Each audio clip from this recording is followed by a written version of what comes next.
Hello Illuminati, this is Jeremy and we are back here today with a lighting tutorial. We're gonna make this image completely in camera using lighting because we can. Now, why is so much of the evidence for UFOs and UAPs blurry and uninspiring photos and video? It's a conspiracy against photography, if you ask me. It's like the aliens have a bad case of that, oh, I never look good in pictures disease that we as photographers encounter on the regular. I say enough is enough, and in this tutorial we're going to walk through a cow abduction of the toy variety that we're going to accomplish with a basic lighting setup and a Halumin H18.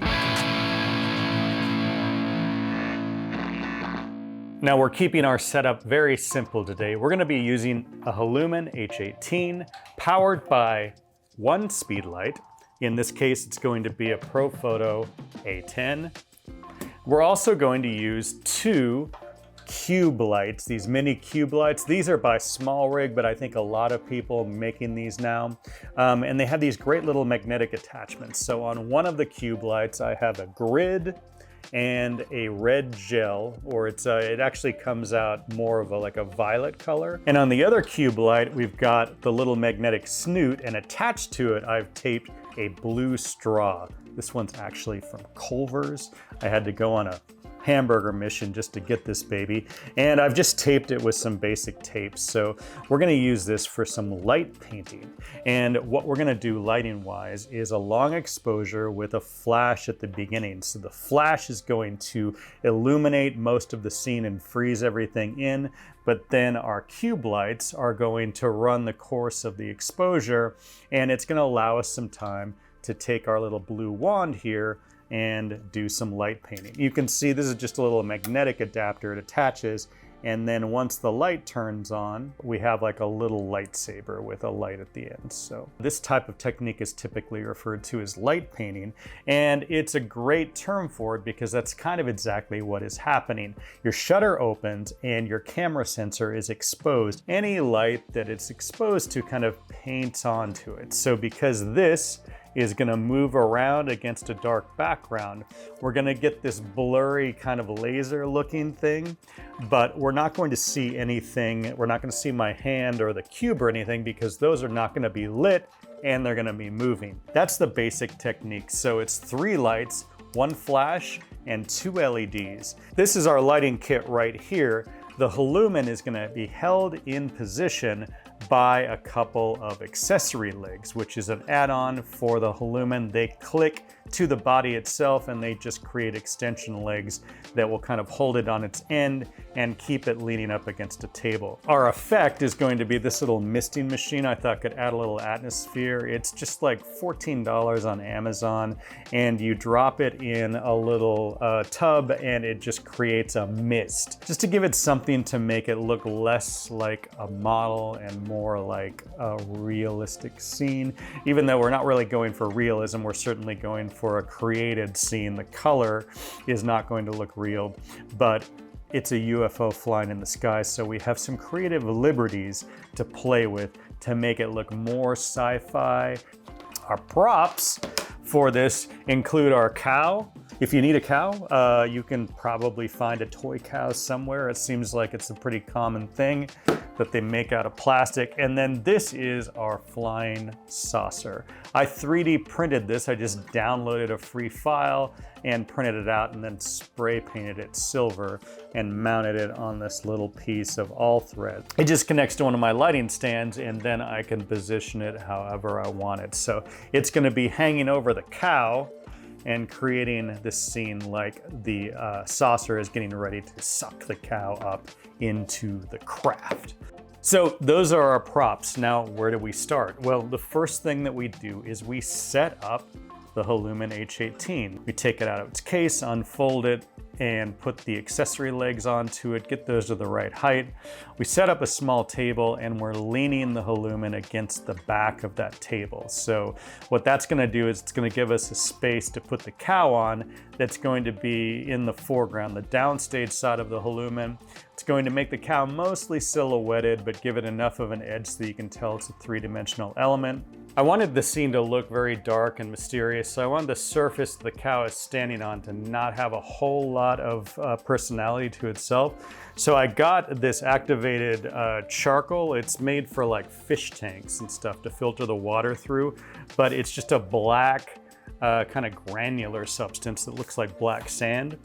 And that ended up being a really good surface. So I laid that out, put the cow on it, positioned that in my camera frame, and I started with the cow, and then I brought in the UFO and figured out the right position for that to be in the frame. The first frame, we did two different images. The first frame was a horizontal orientation, so a landscape. We have the cow sort of off to one side, the UFO flying over kind of in the distance in this shot. And then part of the magical ingredients also was the sky. This is a trick that I borrowed from when I did theatrical scenery. This is a common little trick that's kind of fun, and it's just window screen. So it's just this aluminum screen, and it's kind of shiny, but it's flexible, but it'll hold a shape. So you take the window screen and kind of bent it with some ripples in it, and then I uplit it with this red LED. So you can see that's the color of the LED, and you can see if I put it against this screen, it creates a really interesting effect because the screen is sort of reflective. It gives it these little lines of bright areas, and the ripple creates sort of dark areas. So that texture is going to be really interesting, and the third felt like maybe that'll look a little bit like a sky. If I put this in the background so that it's out of the main focal plane, so it's a little blurry, it should look like a surrealistic sort of sci-fi sky. The material that I got, normally window screen is way bigger rolls. I ended up buying the small roll because it was cheap, but ended up being not as big as I wanted it to once I scrunched it up. But that worked kind of in my favor because the negative area where the screen was not actually created a sort of a horizon line.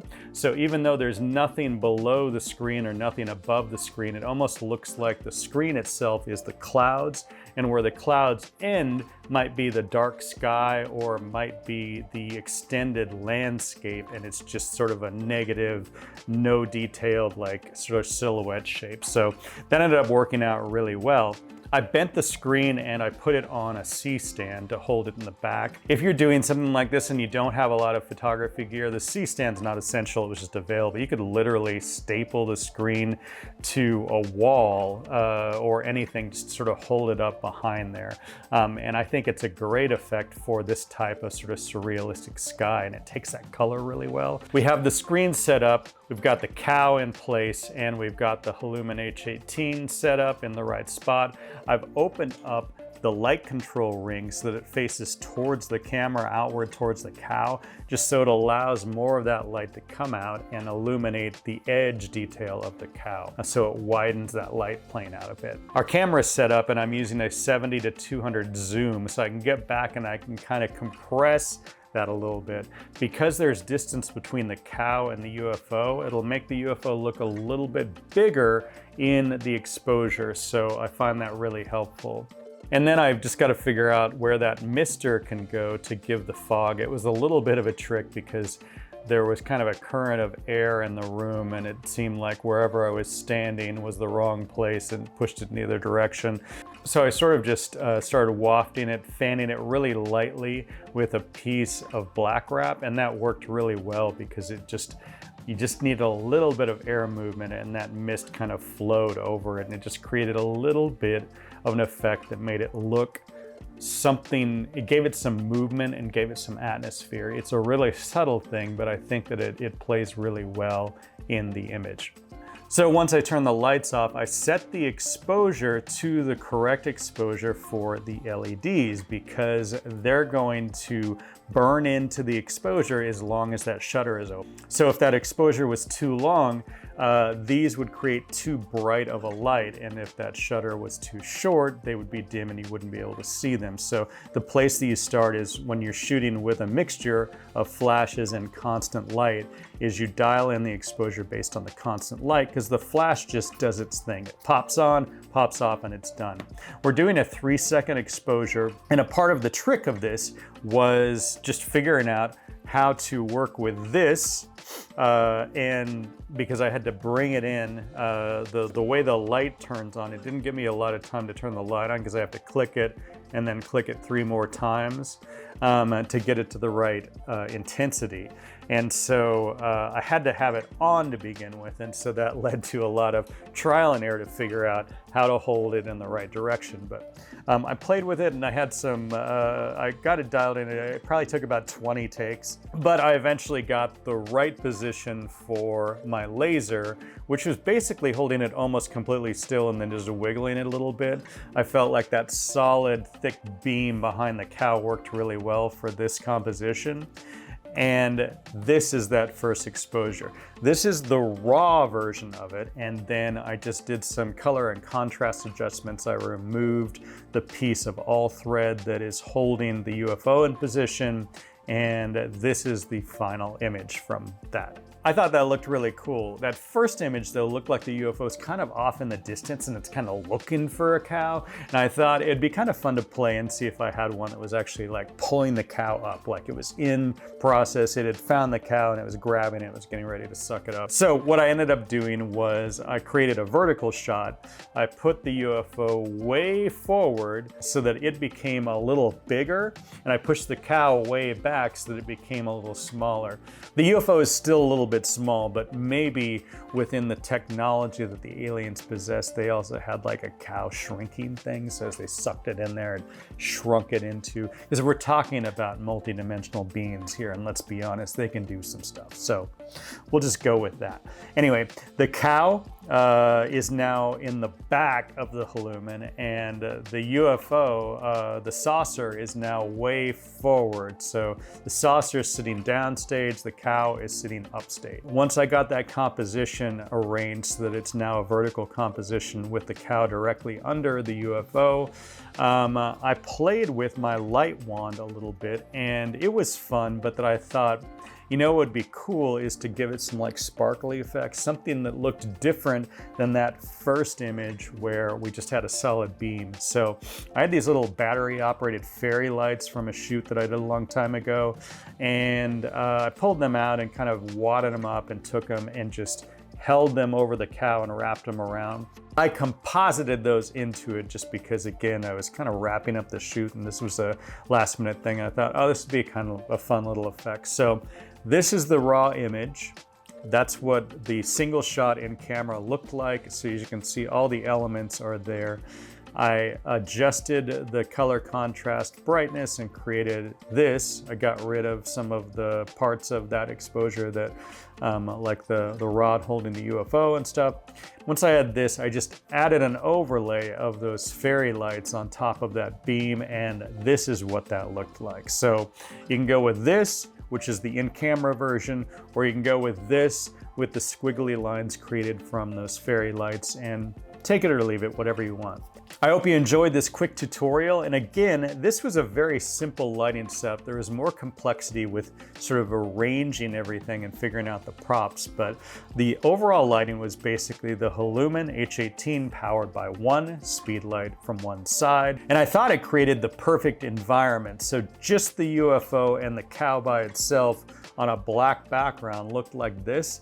I think that actually looks pretty cool. The mood is there, but we're going creative, so these two additional LED lights filled in and added a lot more production to the look of it. So I think they worked out really well, and this was not a setup that you needed to have a lot of additional modifiers and stuff like that. The H18 does most of the work. So that's it. I hope you enjoyed this tutorial, and I hope that you have fun with your photography, because whether you're a professional or an amateur and it's just a hobby, it's gonna take up a lot of your time, so you may as well enjoy it. I'm Jeremy, I invented the Halumin, and I hope that you will continue to follow this channel as we explore new and fun ways to use open cylindrical lighting.